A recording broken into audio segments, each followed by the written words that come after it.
So welcome students.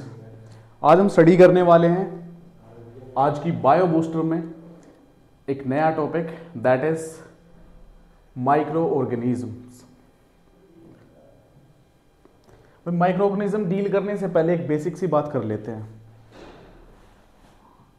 एक concept आपने पढ़ा होगा, है ना?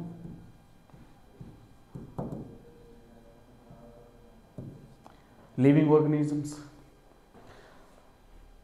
लिविंग ऑर्गेनिजम्स के बारे में अगर बेसिक जानकारी दी जाए, है ना, ये वो ऑर्गेनिजम्स होते हैं, खास प्रॉपर्टी जिनके अंदर पाई जाती है। पहली जो है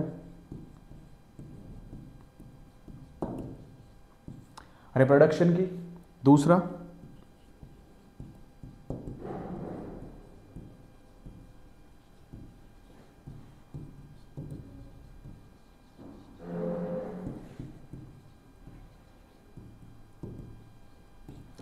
इन्वायरमेंटल स्टिमुलस परसेप्शन की। बेसिक सी इंफॉर्मेशन जो हम क्लास 5th से पढ़ते आए हैं कि लिविंग ऑर्गेनिज्म वो ऑर्गेनिजम्स होते हैं जनरली जिनके अंदर ये दो प्रॉपर्टी होती हैं, पहली रिप्रोडक्शन और दूसरी इन्वायरमेंटल स्टिमुलस को परसेप्ट करने की। रिप्रोडक्शन एक बेसिक प्रोसेस होती है जिसके थ्रू कोई लिविंग ऑर्गेनिज्म अपनी कॉपीज या फिर एक न्यू जनरेशन क्रिएट करता है। क्या करेगा? या तो अपनी कॉपी बनाएगा या एक नई जनरेशन को क्रिएट करता है ना। बेबीज फॉर्मेशन जिस प्रोसेस से होती है that is basically known as reproduction. ये सबसे प्रोमिनेंट प्रॉपर्टी मानी जाती है किसी भी लिविंग ऑर्गेनिज्म की। दूसरी खास प्रॉपर्टी है, लिविंग ऑर्गेनिज्म के पास कैपेबिलिटी होती है कि इन्वायरमेंट के अंदर जो चेंजेस आते हैं सच एज मॉइस्चर कंटेंट का इंक्रीज डिक्रीज होना, टेम्परेचर का इंक्रीज डिक्रीज होना, वो सब इन्वायरमेंटल स्टिमुलस को परसेप्ट करता है कोई भी लिविंग ऑर्गेनिज्म और उसी अकॉर्डिंग अपने फंक्शंस को भी मीडिएट या फिर स्टिमुलेट करता है। अब लिविंग ऑर्गेनिजम्स की बात की जाए तो इन्वायरमेंट में हम लोग अपने चारों तरफ बहुत सारे लिविंग ऑर्गेनिजम्स को ऑब्जर्व करते हैं। फॉर एग्जाम्पल प्लांट्स,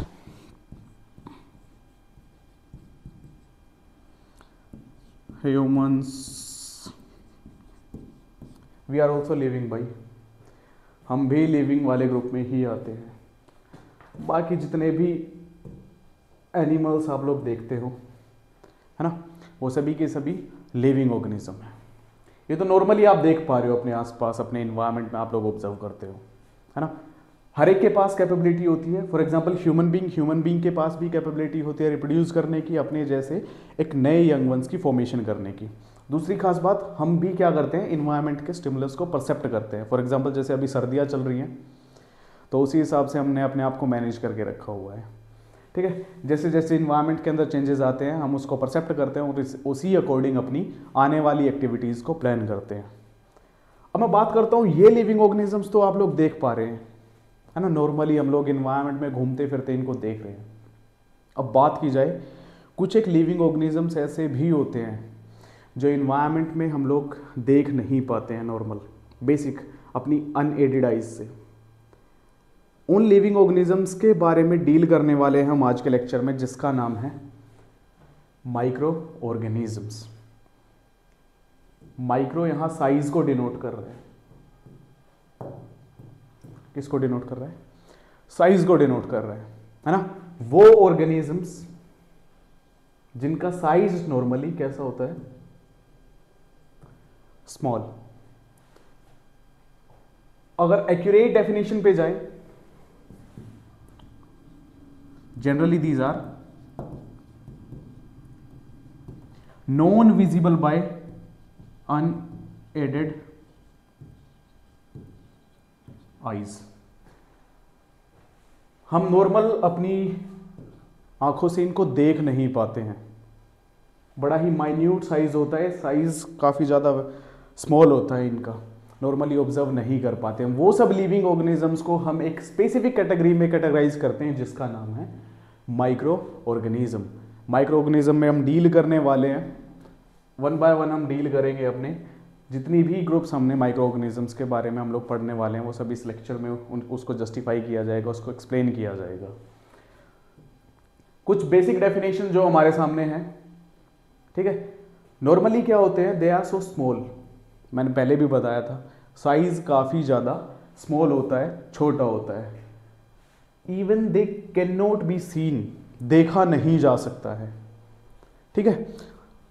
बिना किसी मेथड के या फिर बिना किसी मीडियम के हम लोग इनको देख नहीं पाते हैं। इनको अगर हमें देखना है तो जनरली हमें कुछ मीडियम का यूज़ करना पड़ता है। फॉर एग्जांपल अगर मैं बात करूं, नाम सुना होगा आप लोगों ने माइक्रोस्कोप, है ना। माइक्रोस्कोप का काम क्या होता है, ये छोटी चीज़ों को जूम इन करके हमें दिखाता है, उनके साइज़ को बड़ा बना के दिखाता है, जिससे हम लोग उसको ऑब्जर्व कर पाते हैं, उसको स्टडी कर पाते हैं। Same as it is magnifying glass हम यूज़ कर सकते हैं माइक्रो ऑर्गेनिजम्स को ऑब्जर्व करने के लिए। फिर दोबारा बता दो, माइक्रो ऑर्गेनिज्म वो ऑर्गेनिजम्स होते हैं जिनका साइज यूजुअली स्मॉल होता है, काफ़ी ज़्यादा। ओके, नेक्स्ट अगर मैं मूव करूं तो जितने भी माइक्रो ऑर्गेनिजम्स इस अर्थ पे प्रेजेंट हैं या फिर इन्वायरमेंट में प्रेजेंट हैं, उन सभी को कैटेगराइज किया गया है कुछ 5 ग्रुप्स में। आपके सामने लिखा हुआ है पूरा। There is a specific group that is virus. Deal करेंगे हम इन सब से वन बाय वन। और अगर मैं बात करूं तो bacterias, fungi, protozoans as well as algae. ये बेसिक क्लासिफिकेशन है माइक्रो ऑर्गेनिजम्स की, और 5 ग्रुप्स में सभी माइक्रो ऑर्गेनिजम्स को असाइन किया गया है। ये 5 ग्रुप आपके सामने लिखे हुए हैं, दोबारा फिर रिपीट कर दूं, virus, bacteria, fungi, protozoa and algae. अब वन बाय वन डील कर लेते हैं इन सभी ग्रुप्स के बारे में, क्या कुछ खास प्रॉपर्टी इन ग्रुप्स के पास होती है, जिससे हमें पता चलेगा कि माइक्रो ऑर्गेनिजम्स का नेचर कैसा हो सकता है। फर्स्ट ऑफ ऑल अगर हम डील करें बैक्टीरिया से,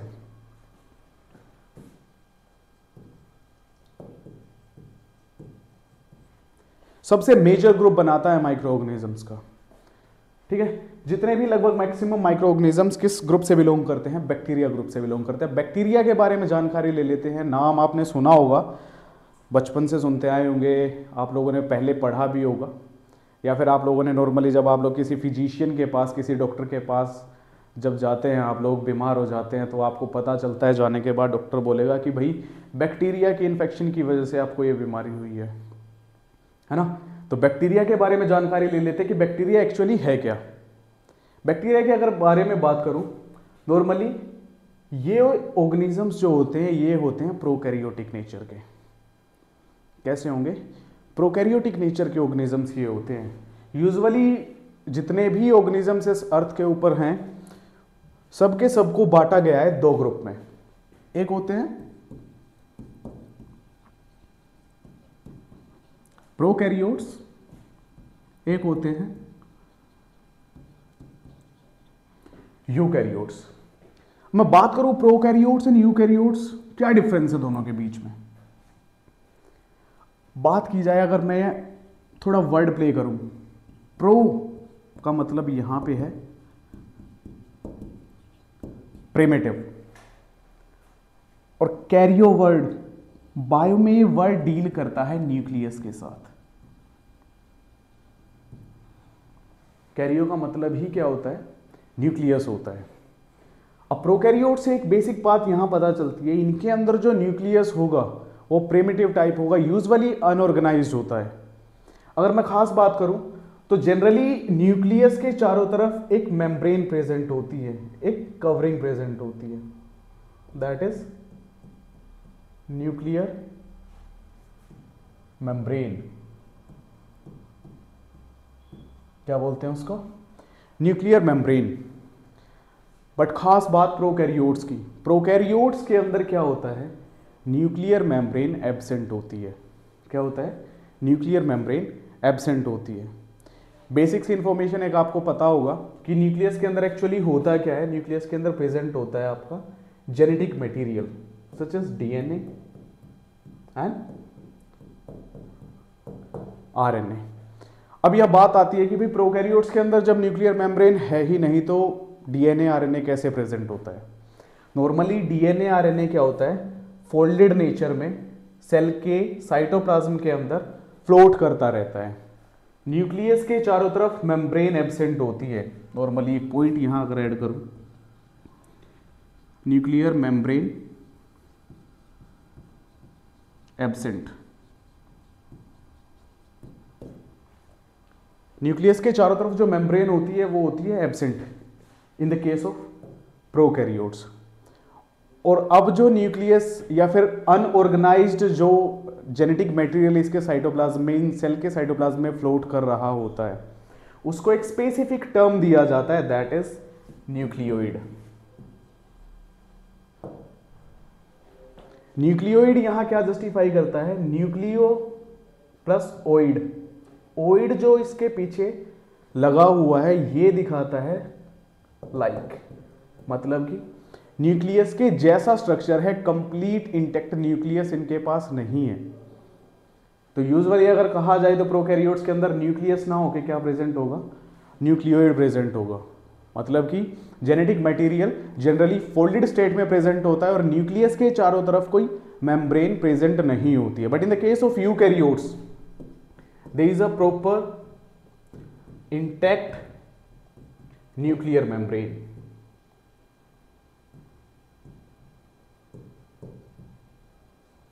क्या होता है यूकैरियोट्स के केस में? एक proper complete nuclear membrane nucleus के चारों तरफ प्रेजेंट होगी और उसके अंदर प्रेजेंट होता है जेनेटिक मटेरियल। ये एक बेसिक डिफरेंशिएशन है प्रोकैरियोट्स का एंड यूकैरियोट्स का। अब हम वापस से बात कर लेते हैं बैक्टीरिया के बारे में। बैक्टीरिया किस नेचर का है? प्रोकैरियोटिक नेचर का है। मतलब कि कहीं ना कहीं क्या होगा, इसके पास मेम्ब्रेन बाउंड न्यूक्लियस, मतलब कि न्यूक्लियस के चारों तरफ मेम्ब्रेन जो होती है वो एब्सेंट होती है, इसके पास नहीं होती है। यहां पे हमने मेंशन भी किया हुआ है, does not have membrane bound nucleus as well as organelles. कुछ एक मेम्ब्रेन बाउंड ऑर्गेनेलीज भी सेल के अंदर पाई जाती हैं, for example mitochondria, endoplasmic reticulum, Golgi body and much more. अगर मैं बात करूं प्रोकैरियोट्स की, तो वो सब ऑर्गेनेलीज भी इनके पास नहीं होती है जिनके चारों तरफ मेम्ब्रेन प्रेजेंट हो। For example mitochondria. माइटोकॉन्ड्रिया के अलावा इनके पास कुछ अलग से ऑर्गेनेलीज प्रेजेंट होती हैं जो सेम वैसा सा ही मैकेनिज्म शो करती हैं और सेल के सर्वाइवल में हेल्प करती हैं। और अगर मैं खास बात करूं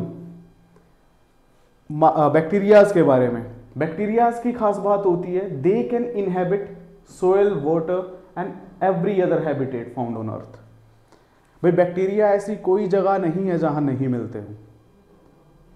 ठीक है, अगर मैं बात करूं स्टाइलर से लेके स्क्रीन से अगर दूर भी मूव करूं, for example my own body, अपनी बॉडी से भी अगर मैं दूर बात करूं, आसपास जो एयर अभी है वहां भी कौन प्रेजेंट है? बैक्टीरियाज प्रेजेंट है, बट दिखाई नहीं दे रहे हैं। दिखाई क्यों नहीं दे रहे हैं? Because of smaller size. That's why they are categorized in a group that is known as micro organism.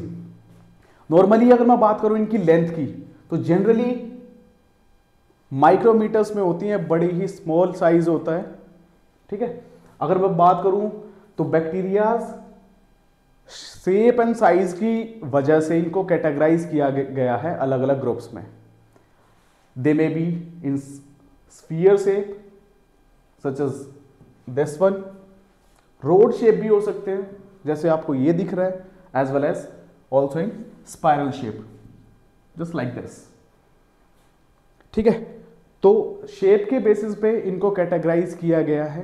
For example अगर स्फीयर शेप होंगे तो इनको बोलते हैं कोकाई, अगर रोड शेप्ड होंगे तो इनको एक स्पेसिफिक टर्म से डिनोट किया जाता है, दैट इज बेसिली। ऐसे ही कोमा शेप्ड भी होते हैं जिनको हम विब्रियो बोलते हैं। ऐसे ही स्पाइरल शेप्ड होते हैं, तो वेरी करती है इनकी साइज एंड शेप वेरी करती रहती है। बात करूं कुछ एक बेसिक एग्जांपल्स की बैक्टीरिया के, तो एक सबसे कॉमन एग्जांपल जो आता है that is E coli. E coli बड़ा ही आइडियल ऑर्गेनिज्म है। एक नई इमर्जिंग फील्ड है बायो की, दैट इज बायोटेक्नोलॉजी। सबसे ज्यादा जो एक्सपेरिमेंट किए जाते हैं वो इसी ऑर्गेनिज्म पे किए जाते हैं, फिर उनको बाद में इंप्लीमेंट किया जाता है नॉर्मल अदर ऑर्गेनिजम्स के ऊपर। तो एक तरह से इसको आइडियल ऑर्गेनिज्म हम बोल सकते हैं फॉर एक्सपेरिमेंट्स। ओके, और बात करें कोलीफॉर्म बैक्टीरिया है। और अगर खास बात करूं, एक स्पेसिफिक एक कॉमन बैक्टीरिया का नाम तो आप सबने सुना होगा, दैट इज लैक्टोबैसिलस। क्या काम होता है लैक्टोबैसिलस का? सुबह सुबह जो आप लोग कर्ड कंज्यूम करते हैं ना, दही, वो कर्ड फॉर्मेशन में जो बैक्टीरिया यूज किया जाता है दैट इज लैक्टोबैसिलस, है ना। और भी बहुत सारी टाइप्स ऑफ बैक्टीरिया हैं, काफ़ी सारे इन्वायरमेंट में अलग अलग वेरिएशंस, अलग अलग वेराइटीज के बैक्टीरिया प्रेजेंट होते हैं, but these are some common examples such as Escherichia coli, coliform bacteria, lactobacillus and all. ये कुछ बेसिक जानकारी थी बैक्टीरियाज के बारे में। नेक्स्ट अगर मैं मूव करूं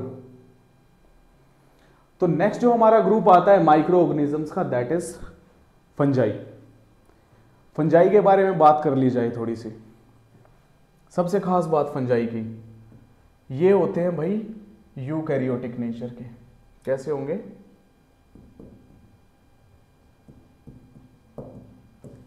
यूकैरियोटिक होते हैं नेचर में।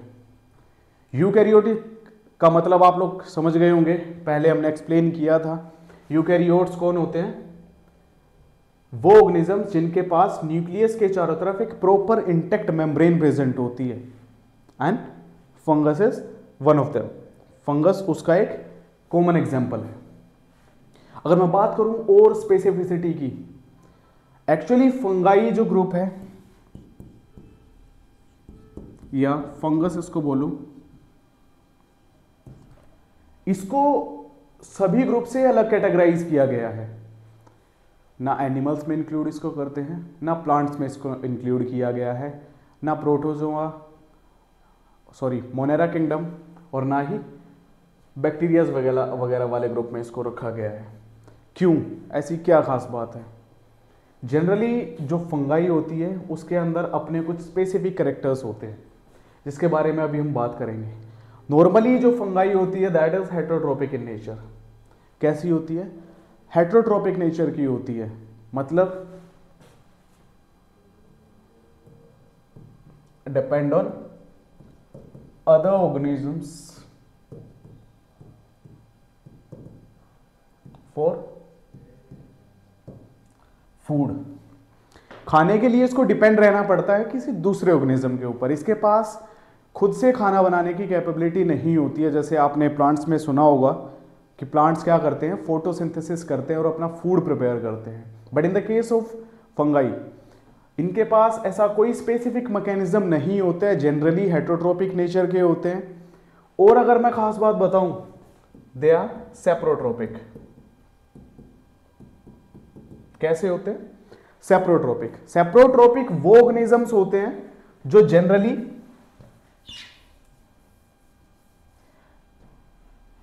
न्यूट्रिशन के लिए ग्रो करते हैं डेड एंड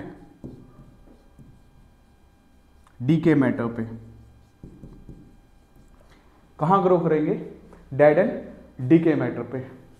नॉर्मली गली सड़ी चीजों पे ग्रो करती है फंगस, और इसको ग्रो करने के लिए कुछ एक स्पेसिफिक कंडीशन चाहिए होती है। For example dim light,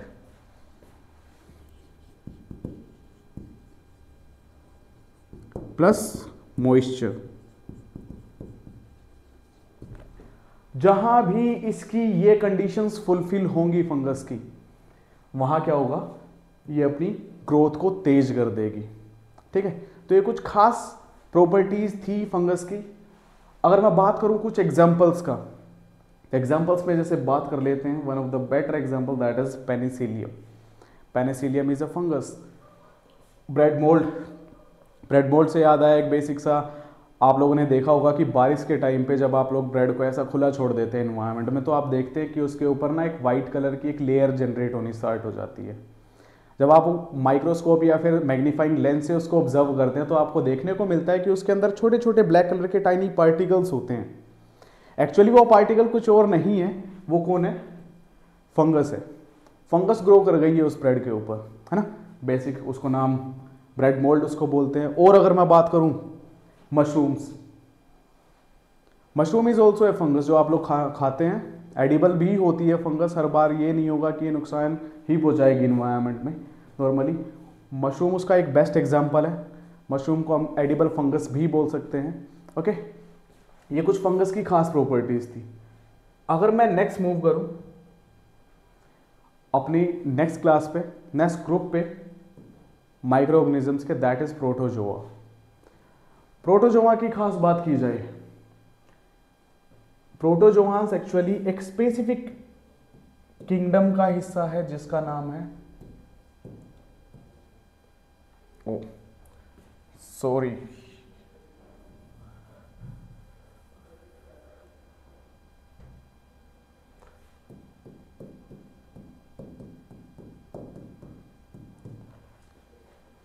that is protista.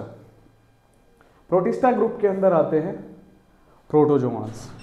प्रोटोजोआंस actually होते क्या हैं? These are unicellular eukaryotes. Protozoans कौन होते हैं एक्चुअली? प्रोटोजोआंस होते हैं यूनिसेलुलर यूकैरियोट्स। एक्चुअली प्रोटोजोआंस जिस ग्रुप से बिलोंग करते हैं दैट इज प्रोटिस्टा। प्रोटिस्टा के अंदर जितने भी ऑर्गेनिजम्स आते हैं वो सब के सब किस नेचर के होते हैं? यूनिसेलुलर होते हैं, और साथ में क्या होते हैं? यूकैरियोटिक होते हैं। यूकैरियोटिक दोबारा फिर रिपीट करने की शायद जरूरत ना हो। यूकैरियोटिक ऑर्गेनिज्म, स्टिल मैं तुम लोग को बता देता हूं दोबारा से। यूकैरियोटिक ऑर्गेनिज्म वो ऑर्गेनिज्म होते हैं जिनके पास मेम्ब्रेन बाउंड ऑर्गेनली होती है, और साथ में जिनके पास क्या होता है? न्यूक्लियस के चारों तरफ एक इंटैक्ट प्रॉपर मेम्ब्रेन प्रेजेंट होती है जो न्यूक्लियस को कवर करके रखती है। ठीक है, तो प्रोटोजोआंस का स्पेसिफिक नेचर पता चल गया। यूनिसेलुलर होते हैं जनरली। यूनिसेलुलर वो ऑर्गेनिजम्स होते हैं जिनके पास क्या होता है? सिंगल सेल होती है। क्या होता है? वो organisms which are single celled in nature. ठीक है, एक ही सेल होगी, उसी सेल से ये अपना पूरा लाइफ का मैकेनिज्म परफॉर्म करते हैं।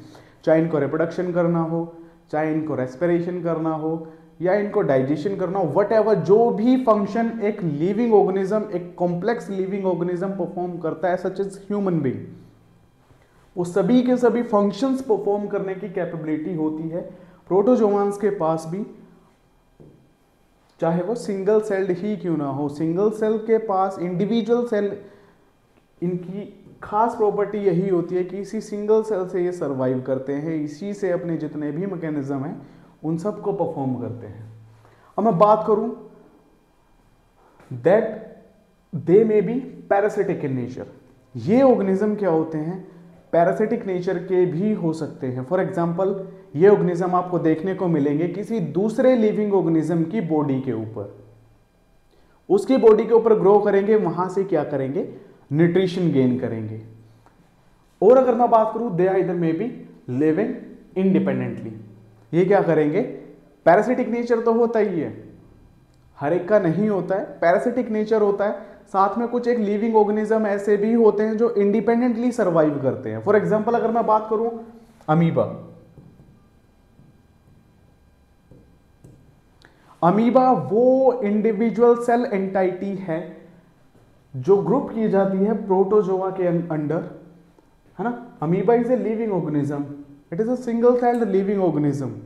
ओके, ये जनरली इंडिपेंडेंटली पाया जाता है इन्वायरमेंट में। वाटर बॉडीज के अंदर, वाटर के अंदर ये आपको देखने को मिलेगा, इंडिविजुअली सर्वाइव करता है। ठीक है, और अगर मैं बात करूं, दे आर हेटेरोट्रोपिक इन नेचर। ये भी कैसे होते हैं? हेटेरोट्रोपिक नेचर के होते हैं, मतलब कि they can not prepare their on food. ये अपना खाना खुद से नहीं बना सकते हैं, इनको अपना फूड सिंथेसाइज करने के लिए, नॉर्मली न्यूट्रिशन गेन करने के लिए क्या करना पड़ता है? किसी दूसरे ऑर्गेनिज्म, किसी दूसरी ऑब्जेक्ट के ऊपर डिपेंड रहना पड़ता है। ओके, अब मैं बात करूं कुछ एक बेसिक एग्जांपल्स की प्रोटोजोआंस के। मैंने बताया आपको पहले, दैट इज, इनमें से एक था अमीबा। और अगर मैं बात करूं पैरामीशियम, दिस इज पैरामीशियम, जो स्लीपर शेप्ड आपको दिख रहा है ना, दिस इज पैरामीशियम। और अगर मैं बात करूं Euglena is also a protozoa. और अगर मैं खास बात करूं प्लाज्मोडियम, प्लाज्मोडियम भी क्या है? प्लाज्मोडियम भी एक प्रोटोजोआ है। नाम सुना होगा प्लाज्मोडियम का आप लोगों ने। अगर प्लाज्मोडियम का नाम ना सुना हो तो आप लोगों ने एक डिजीज का नाम जरूर सुना होगा जिसका नाम है मलेरिया, है ना। नॉर्मली क्या होता है मलेरिया के अंदर, हाई इंटेंस फीवर देखने को मिलता है इंसान के अंदर, है ना। वो मलेरिया एक्चुअली होता किस वजह से है, बिकॉज ऑफ दिस प्लाज्मोडियम। और ये प्लाज्मोडियम है क्या, प्लाज्मोडियम है एक प्रोटोजोआ, है ना, प्रोटोजोआ। ये कुछ खास बातें थी इस ग्रुप के बारे में जो मल्टीपल माइक्रो ऑर्गेनिजम्स को अपने अंडर ऑब्टेन करता है। नेक्स्ट अगर मैं बात करूं, हमारा जो नेक्स्ट ग्रुप है that is algae. Next group कौन है हमारा, दैट इज एल्गी। एल्गी की खास बात, एल्गी नॉर्मली इसको कैटेगराइज किया जाता है प्लांट किंगडम में, है ना। इसको किसके अंडर रखा जाता है, एक्चुअली प्लांट्स के अंडर रखा जाता है। क्यों, क्योंकि इसके पास भी वो प्रॉपर्टीज होती हैं जो नॉर्मली एक प्लांट के अंदर होती हैं। आपने एक बेसिक सा टर्म सुना होगा ना, जो मैंने पहले भी डिस्कस किया था, कि प्लांट्स के पास एक प्रॉपर्टी होती है दैट इज फोटोसिंथेसिस, है ना। प्लांट उस प्रोसेस से क्या करते हैं, अपना खाना सिंथेसाइज करते हैं। नॉर्मली प्लांट क्या करते हैं फोटोसिंथेसिस में, फोटोसिंथेसिस में प्लांट करते हैं कार्बन डाइऑक्साइड कंज्यूम करते हैं, साथ में वाटर मॉलिक्यूल और सनलाइट की प्रेजेंस में, किसकी प्रेजेंस में, सनलाइट की प्रेजेंस में फूड सिंथेसाइज करते हैं। क्या फूड सिंथेसाइज करते हैं, शुगर, साथ में रिलीज करते हैं ऑक्सीजन, ठीक है। तो ये फूड जो सिंथेसाइज करने की प्रोसेस होती है प्लांट के अंदर, ये एक स्पेसिफिक मॉलिक्यूल की वजह से होती है। इनके पास एक स्पेसिफिक मॉलिक्यूल पाया जाता है जिसका नाम है क्लोरोफिल। कौन है,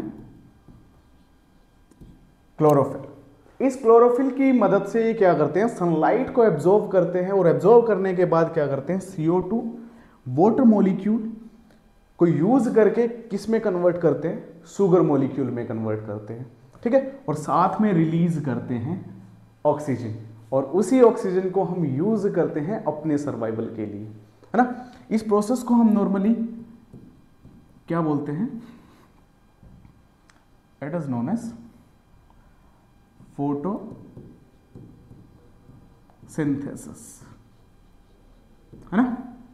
ये प्रोसेस होती है फोटोसिंथेसिस। यूजुअली देखा जाता है कहाँ, प्लांट्स के अंदर। और मैंने बताया एल्गीज भी किस ग्रुप में रखी गई हैं, प्लांट वाले ग्रुप में रखी गई हैं, है ना। प्लांट का ही एक छोटा सा पार्ट है एल्गी, ओके। अब देख लेते हैं दोबारा से, है ना। एल्गी वो ऑर्गेनिज्म है जनरली जो कैसे होते हैं, फोटोसिंथेटिक नेचर के होते हैं, मतलब they have ability to synthesize their own food. ये क्या करते हैं, अपना खुद का फूड बनाते हैं, अपना खुद का फूड सिंथेसाइज करते हैं for their own growth, okay. ये भी कैसे ऑर्गेनिजम्स हैं, यूकैरियोटिक ऑर्गेनिजम्स हैं। कैसे हैं, यूकैरियोटिक ऑर्गेनिजम्स हैं। यूकैरियोटिक ऑर्गेनिज्म, दोबारा फिर रिपीट कर दो, यूकैरियोटिक ऑर्गेनिजम्स वो ऑर्गेनिजम्स होते हैं जिनके न्यूक्लियस के चारों तरफ एक मेम्ब्रेन प्रेजेंट होती है, okay. Normally they are predominantly aquatic in nature. कैसे होते हैं, एक्वेटिक नेचर के होते हैं, है ना। इसको थोड़ा सा इलेबरेट करके अगर मैं लिखूं, they need moisture for their better life. इनको लाइफ, एक बेटर लाइफ सर्वाइव करने के लिए किसकी जरूरत पड़ती है, मॉइस्चर कंटेंट की जरूरत पड़ती है, एक्चुअली वाटर की जरूरत पड़ती है, ओके। इसी वजह से देखने को मिलता है जो एल्गीज होती हैं वो जनरली वाटर बॉडीज के पास में पाई जाती है, या फिर वहां मिलेंगी जहां क्या होगा, मॉइस्चर कंटेंट ज्यादा होगा, ओके। और अगर मैं खास बात करूं एल्गीज के एग्जांपल्स की, तो one of the best example of the algae that is spirogyra. Spirogyra is a type of algae as well as chlamydomonas, और भी काफी सारे एग्जांपल है। फॉर एग्जांपल कारा, है ना, और भी है यूलोथ्रिक्स। ये कुछ बेसिक कॉमन एग्जांपल्स हैं एल्गी के। नेक्स्ट अगर मैं मूव करूं अपनी माइक्रो ऑर्गेनिजम्स की नेक्स्ट ग्रुप के ऊपर, दैट इज वायरस। अभी तक आपने पढ़ा बैक्टीरियाज को, फंगस को, एल्गी को, प्रोटोजोआंस को। हमारा जो नेक्स्ट फिफ्थ ग्रुप है दैट इज वायरस। वायरस की एक अपनी स्पेसिफिसिटी है, ये एक स्पेसिफिक ग्रुप है।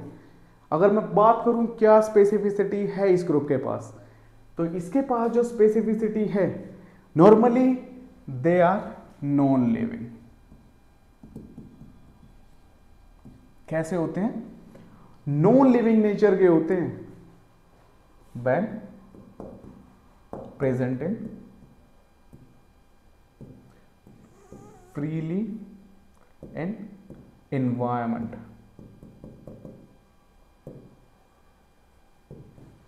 जब तक ये इन्वायरमेंट में फ्री घूम रहे हैं, फॉर एग्जांपल एयर में वायरस है, हो सकता है एयर में यहाँ आसपास मेरे चारों तरफ वायरस मेरे को घेर के बैठे हुए हो, है ना।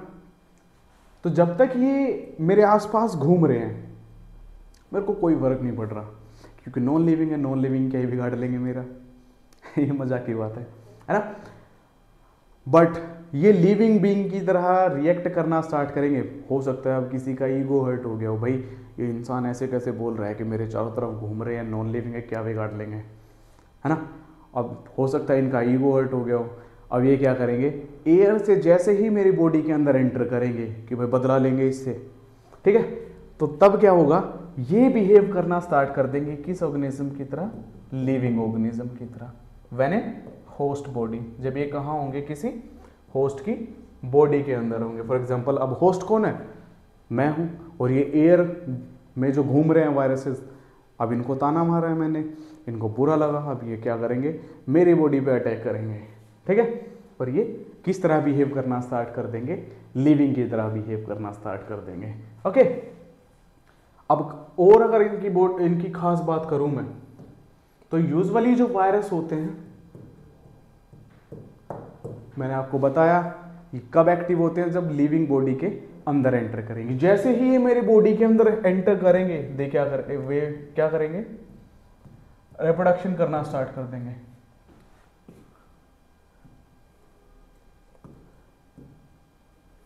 वो क्या करेंगे, रिप्रोड्यूस करना स्टार्ट कर देंगे भाई।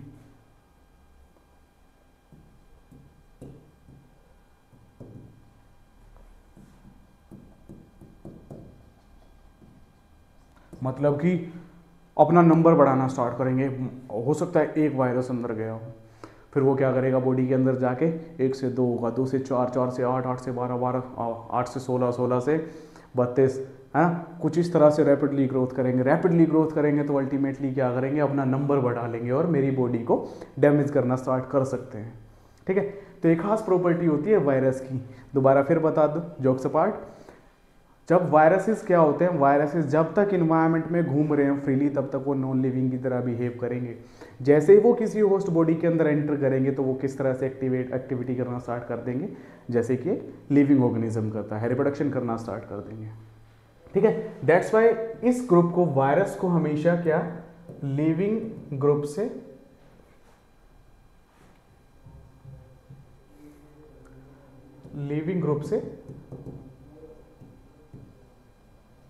अलग रखा गया है। क्या किया गया है, इसको लिविंग ग्रुप से अलग रखा गया है, ओके। हम इसको इंक्लूड नहीं करते हैं अपने लिविंग सिस्टम की क्लासिफिकेशन से, है ना। एक स्टैंडर्ड क्लासिफिकेशन को फॉलो किया जाता है, अपने आने वाली क्लासेस में आप लोग पढ़ोगे, that is the classification of RH Whittaker, जिन्होंने जितने भी लिविंग ऑर्गेनिजम्स हैं उनको 5 ग्रुप में बांटा था। मोनेरा, जिसमें बैक्टीरिया आते हैं, प्रोटिस्टा, जिसमें प्रोटोजोआंस वगैरह आते हैं, फंगाई, जिसमें सभी के सभी फंगसेस आते हैं, दूसरा और फोर्थ प्लांट्स, जिसमें सभी के सभी प्लांट्स एंड एल्गीज आते हैं, और 5वां और लास्ट जो था वो था एनिमेलिया। एनिमेलिया में जितने भी लिविंग ऑर्गेनिजम्स हैं, है ना, वो सभी आते हैं। बट इन 5 ग्रुप में, इन 5 किंगडम्स में वायरस को नहीं रखा गया because of its non living nature. किस वजह से? Non living nature.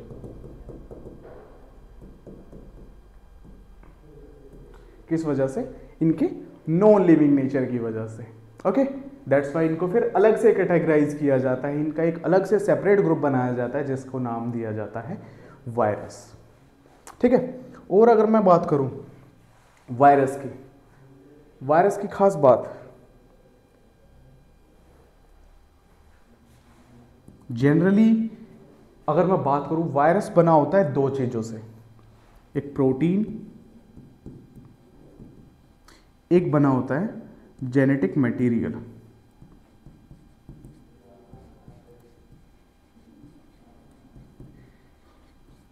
ठीक है, प्रोटीन और जेनेटिक मटेरियल से बना होता है। जेनेटिक मटेरियल का तो पता होगा आपको, नहीं पता है तो कोई बात नहीं, मैं बता देता हूं। जेनेटिक मटेरियल एक्चुअली वो मॉलिक्यूल होता है बॉडी के अंदर जो हमारी बॉडी के सभी फंक्शंस को कंट्रोल करता है। फॉर एग्जाम्पल, मेरा फेशियल स्ट्रक्चर कैसा होगा, मेरा बिहेवियर, मेरी हाइट, मेरा बॉडी स्ट्रक्चर, ऑर्गेनाइजेशन कैसा होगा, वो सब किसके पास इंफॉर्मेशन होती है? उस मॉलिक्यूल के पास। और उस मॉलिक्यूल को हम क्या बोलते हैं? That molecule is genetic material. और जेनेटिक मटेरियल एक्चुअली वो मॉलिक्यूल है कौन? या तो डीएनए होगा या होगा आरएनए। मैं बात करूं वायरसेस के अंदर क्या कुछ खास होता है। वायरस की अगर मैं बात करूं तो इनके पास एक होगा protein coat. For example, this is a protein coat.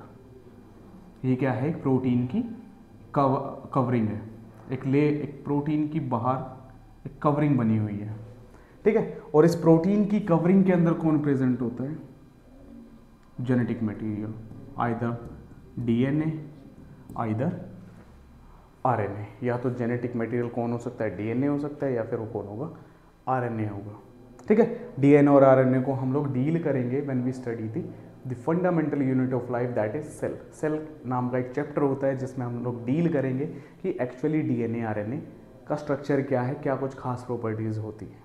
ठीक है, अभी के लिए बस इतना ही कि डीएनए आरएनए कौन है? जेनेटिक मटेरियल है। जेनेटिक मटेरियल क्या होता है? वो मॉलिक्यूल जो बॉडी के अंदर सभी फंक्शंस को या फिर स्ट्रक्चरल ऑर्गेनाइजेशन की इंफॉर्मेशन को कैरी करता है कि आने वाला ऑर्गेनिज्म या फिर ऑर्गेनिज्म कैसा होगा, उसका बिहेवियर कैसा होगा, स्ट्रक्चर कैसा होगा, सब कुछ किसके पास होती है इंफॉर्मेशन? डीएनए या फिर RNA, that is genetic material के पास होती है।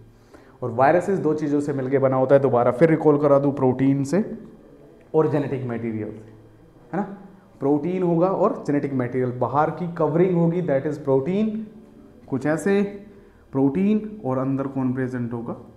जेनेटिक मटेरियल, आइदर डीएनए या फिर आरएनए, है ना। अब वायरसेस के पास दोनों तरह का जेनेटिक मटेरियल हो सकता है, वो डीएनए भी हो सकता है, आरएनए भी हो सकता है। ठीक है, तो इसी बेस पे अब वायरसेस के अंदर भी कई सारे वायरस आपको, कई सारे तरह के वायरसेस आपको देखने को मिलते हैं। For example, if I talk about the examples of the virus such as bacteriophage. Bacteriophage is a virus.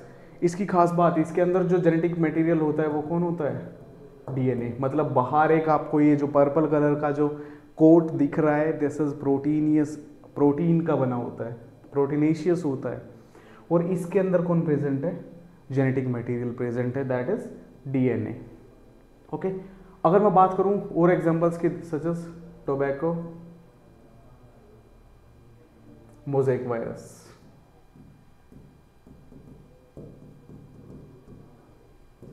ठीक है, ये भी क्या है? एक तरह का वायरस ही है। इसकी खास बात, इसके पास जेनेटिक मटेरियल कौन होता है? इसके पास होता है आरएनए। तो मैंने पहले ही बताया था कि वायरस के पास जेनेटिक मटेरियल डीएनए भी हो सकता है और आरएनए भी हो सकता है। और भी बहुत सारे example such as adeno virus, है ना। एडिनो वायरस के पास भी जेनेटिक मटेरियल कौन होता है? डीएनए होता है ना। और भी हैं सच एज इन्फ्लुएंजा वायरस, जिसकी वजह से आपको कोल्ड एंड कफ होता है। और सबसे बेस्ट एग्जांपल जो अभी रिसेंटली सभी लोगों ने जिसके बारे में सुना है, न्यूज़ चैनल्स जिसके बारे में बार बार इंफॉर्मेशन दे रहे थे, दैट इज कोरोना। कौन है? कोरोना। एक डिजीज फैली थी ना, डिजीज, पेंडेमिक, कोविड-19, उसमें एक नाम आया होगा दैट इज़ कोरोना वायरस, बार बार बोल रहे थे कि कोरोना वायरस फैल रहा है वगैरह वगैरह, that is also a virus, ये भी क्या था, एक वायरस ही था। ठीक है, तो हमने जो अभी ग्रुप्स में जितने भी ग्रुप्स में माइक्रो ऑर्गेनिजम्स को असाइन किया वो सभी ग्रुप्स के बारे में हमने पढ़ा। हमने क्या देखा, कौन कौन सा ग्रुप था आपका, बैक्टीरिया, एल्गी, फंजाई, प्रोटोजोआ, और लास्ट में हमने डील किया वायरसेस के साथ। नेक्स्ट हम मूव करते हैं। नेक्स्ट अगर मैं मूव करूं हैबिटेट, पहली बात तो हैबिटेट होता ही क्या है। हैबिटेट के बारे में अगर मैं बात करूं, ये होता है अ प्लेस वेयर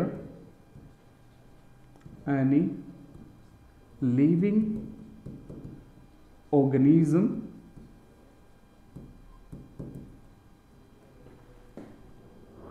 लीव, जहाँ कोई लिविंग ऑर्गेनिज्म सर्वाइव करता है, या फिर जहाँ वो प्लेस जहाँ कोई लिविंग ऑर्गेनिज्म रहता है, that is known as habitat. Okay, उसको हम क्या बोलते हैं, हैबिटेट बोलते हैं। हैबिटेट के बारे में जानकारी लेंगे, उससे पहले एक छोटा सा पॉइंट हम डिस्कस कर लेते हैं। नॉर्मली जो माइक्रो ऑर्गेनिजम्स जो होते हैं, अब हमने पढ़े जितने भी माइक्रो ऑर्गेनिजम्स पढ़े, बीच में हमने एक बात भी पढ़ी थी कि कुछ एक माइक्रो ऑर्गेनिज्म सिंगल सेल्ड होते हैं। तो यूजुअली अगर मैं बात करूं जितने भी माइक्रो ऑर्गेनिजम्स हैं,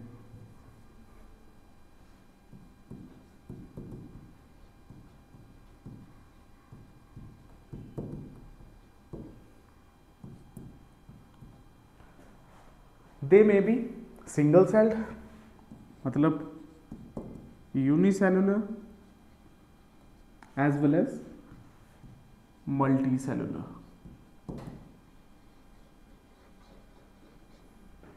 कैसे हो सकते हैं, यूनिसेलुलर भी हो सकते हैं, मल्टी सेलुलर भी हो सकते हैं। For example if I talk about the unicellular micro organisms such is bacteria.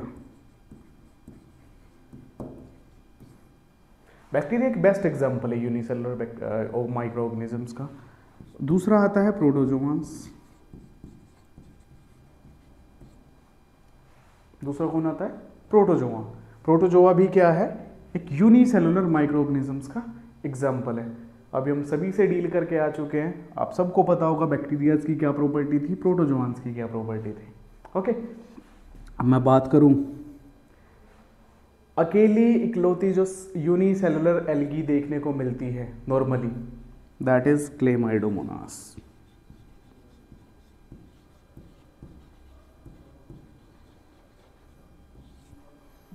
This is algae, this is algae, but ये एल्गी कैसी है, यूनिसेलुलर नेचर की है। इसी के साथ अगर और मैं बात करूं, अगर मैं बात करूं फंगस की, तो एक यूनिसेलुलर फंगस भी देखने को मिलती है इन्वायरमेंट में, जिसका नाम है यीस्ट। क्या नाम है, यीस्ट। यीस्ट क्या है, it is also a unicellular fungus या फिर fungi.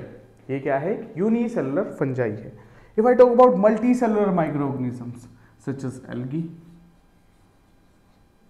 Other than chlamydomonas, fungi other than yeast. Okay, तो ये कुछ बेसिक क्लासिफिकेशन क्राइटेरिया इसको बोल सकते हैं एक तरह से माइक्रो ऑर्गेनिजम्स का, कि यूनिसेलुलर भी होते हैं, मल्टी सेलुलर भी होते हैं।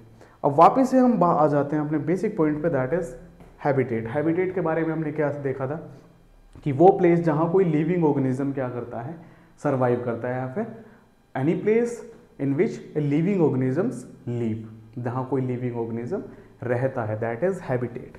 If I talk about the habitat of micro organism, अगर मैं बात करूँ माइक्रो ऑर्गेनिजम्स के हैबिटेट की, तो यूजुअली जो माइक्रो ऑर्गेनिजम्स जो होते हैं वो कैसे होते हैं,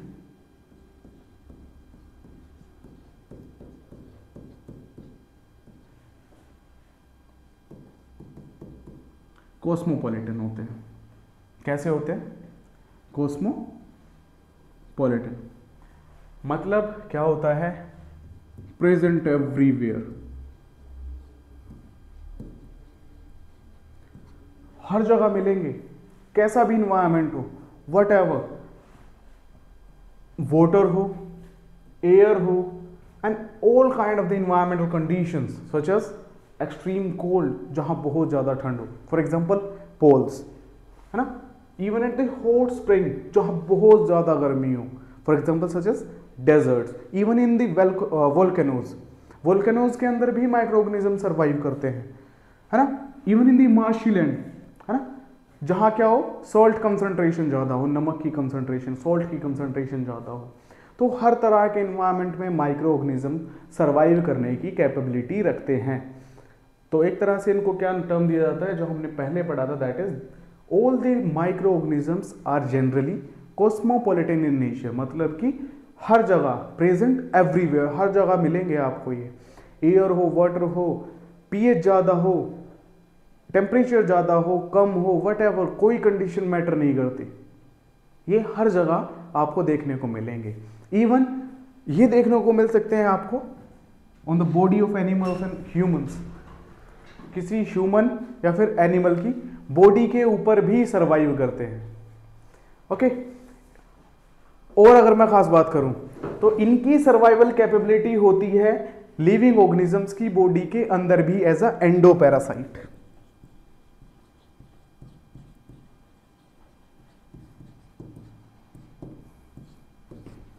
किसी लिविंग ऑर्गेनिज्म की बॉडी के अंदर भी ये सर्वाइव करने की कैपेबिलिटी रखते हैं। अगर मैं बात करूं ह्यूमन बीइंग की बॉडी के अंदर ऐसा कौन सा लिविंग ऑर्गेनिज्म है जो स्टिल प्रेजेंट है, तो अगर आपने एक याद हो, एक बैक्टीरिया हमने पढ़ा था, इकोलाई। इकोलाई सर्वाइव कहाँ करने की कैपेबिलिटी उसकी ह्यूमन बॉडी के अंदर भी सर्वाइव करने की कैपेबिलिटी होती है। तो ये कुछ बेसिक हैबिटेट्स होते हैं किसी माइक्रो ऑर्गेनिज्म के, मैंने पहले भी बताया कि कॉस्मोपॉलिटन नेचर के होते हैं, हर जगह प्रेजेंट होंगे, चाहे वो कोल्ड हो एज वेल एज टेम्परेचर जहां ज़्यादा हो, एयर हो, वाटर हो, डजेंट मैटर, हर इन्वायरमेंट में देखने को मिलते हैं। ओके, तो अभी के लिए इतना ही। अपकमिंग लेक्चर में हम लोग स्टडी करेंगे normally uses and impacts, microorganisms के use as well as impacts. Normally अगर मैं बात करूं तो एक बेसिक सी बात मैं बताना चाहूँगा जाते जाते कि माइक्रो ऑर्गेनिजम्स जितने हमारे लिए यूज़फुल हैं उतना ही कहीं ना कहीं उनका थोड़ा बहुत नुकसान भी हमें है। उन सब चीज़ों के बारे में, उन सब प्रॉपर्टीज़ के बारे में कि वो किस तरह यूज़फुल है या फिर किस तरह से हम लोग के लिए हार्मफुल है, हम स्टडी करेंगे अपने अपकमिंग लेक्चर में। Thank you.